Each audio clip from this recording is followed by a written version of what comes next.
Hello everybody. Camera 53 is the Sony DSC F717.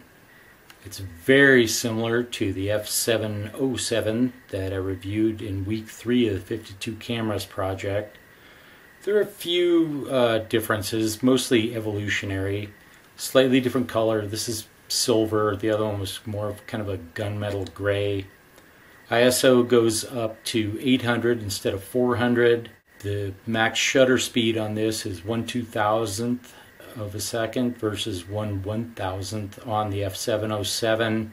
It highlights the autofocus point.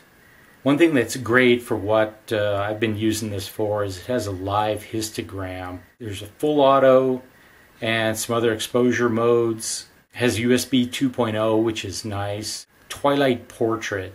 So it does a slow flash sync, so it'll leave the shutter open to get the background, and then it'll flash, so you can have a city in the background of a portrait or something like that. It'll take longer impegs. The F707 was limited to I think 15 seconds.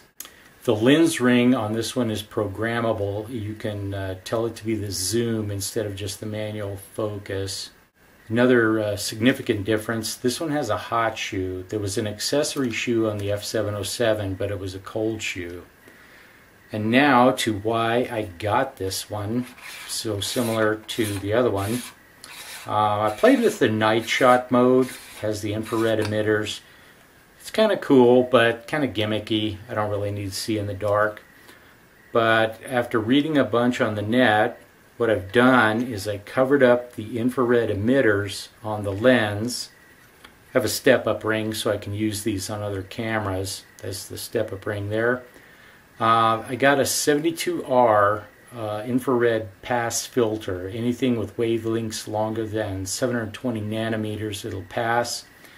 Because they crippled this so you couldn't look through clothing, the shutter speed is 1/60th of a second. So to control exposures when doing daylight infrared, I got a series of neutral density filters. I got a 2, a 4, and an 8. I just stack them until the histogram shows that the exposure is going to work out, and it'll take the picture. It's really been fun. I wanted to get this going as the first kind of revisit to the project for 2 reasons. It's fall now, and foliage is where daylight infrared is really nice. And also this camera, like a lot of them, its sensor is dying. It does some really cool effects sometimes where it looks like the scene is melting. Other times it just does some banding. If I could control it and do it on purpose, it'd be great.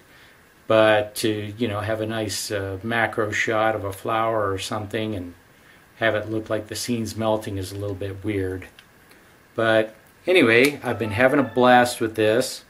I haven't been loafing while I've been away. I've done a few repairs, acquired another camera, been shooting with 2 or 3 of them. So I'll shoot some more with this in the following week, post some more pictures, and I'll see you then.